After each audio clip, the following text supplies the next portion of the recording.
കോടഞ്ചേരിയിൽ നടക്കുന്ന അന്താരാഷ്ട്ര കയാക്കിംഗ് മത്സരത്തിനുള്ള താരങ്ങളുടെ പടയോട്ട പരിശീലനം ബുധനാഴ്ച അവസാന റൗണ്ടിലേക്ക് നീങ്ങി. മീൻതുള്ളിപ്പാറ, ചാലിപ്പുഴ, ഇരുവഴിഞ്ഞിപ്പുഴ തുടങ്ങിയവയിൽ 10ാമത് മലബാർ റിവർ ഫെസ്റ്റിന് ആവേശമുയരുകയാണ്. കയാക്കിംഗ് താരങ്ങളുടെ തീവ്ര പരിശീലനത്തോടെ മലയോര മണ്ണ് അക്ഷരാർത്ഥത്തിൽ ആവേശത്തിന്റെ തിരയിളക്കത്തിലേക്ക് മാറിക്കഴിഞ്ഞു.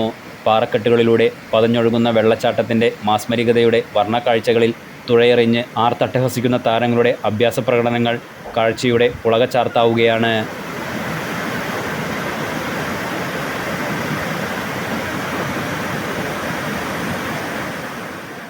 വ്യാഴം, വെള്ളി, ശനി, ഞായർ ദിവസങ്ങളിലാണ് അന്താരാഷ്ട്ര കയാക്കിംഗ് മത്സരങ്ങൾ നടക്കുന്നത്. ദേശീയവും അന്തർദേശീയവുമായ താരങ്ങൾ നേരത്തെ തന്നെ പരിശീലനം ആരംഭിച്ചിരുന്നു. 8 രാജ്യങ്ങളിൽ നിന്നും 13 അന്താരാഷ്ട്ര കയാക്കിംഗ് താരങ്ങളാണ് 4 ദിവസങ്ങളായി നടക്കുന്ന വൈറ്റ് വാട്ടർ കയാക്കിംഗ് മത്സരങ്ങളിൽ പങ്കെടുക്കുന്നത്.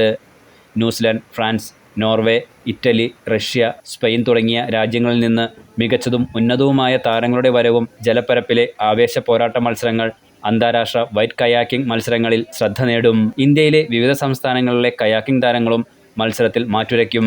കേരള അഡ്വഞ്ചർ പ്രൊമോഷൻ സൊസൈറ്റിയുടെ നേതൃത്വത്തിൽ സംസ്ഥാന വിനോദസഞ്ചാര വകുപ്പ്, കോഴിക്കോട് ജില്ലാ ടൂറിസം പ്രൊമോഷൻ കൗൺസിൽ, ജില്ലാ പഞ്ചായത്ത്, മുക്കം നഗരസഭ, തിരുവമ്പാടി ഗ്രാമപഞ്ചായത്ത് എന്നിവയുടെ സഹകരണത്തോടെയാണ് കയാക്കിംഗ് മത്സരങ്ങൾ നടക്കുന്നത്. ഞായറാഴ്ച വൈകിട്ട് 5-ന് ഇലന്തൂക്കടവിൽ നടക്കുന്ന സമാപന സമ്മേളനം പട്ടികജാതി ക്ഷേമ വകുപ്പ് മന്ത്രി OR കേളു ഉദ്ഘാടനം ചെയ്യും.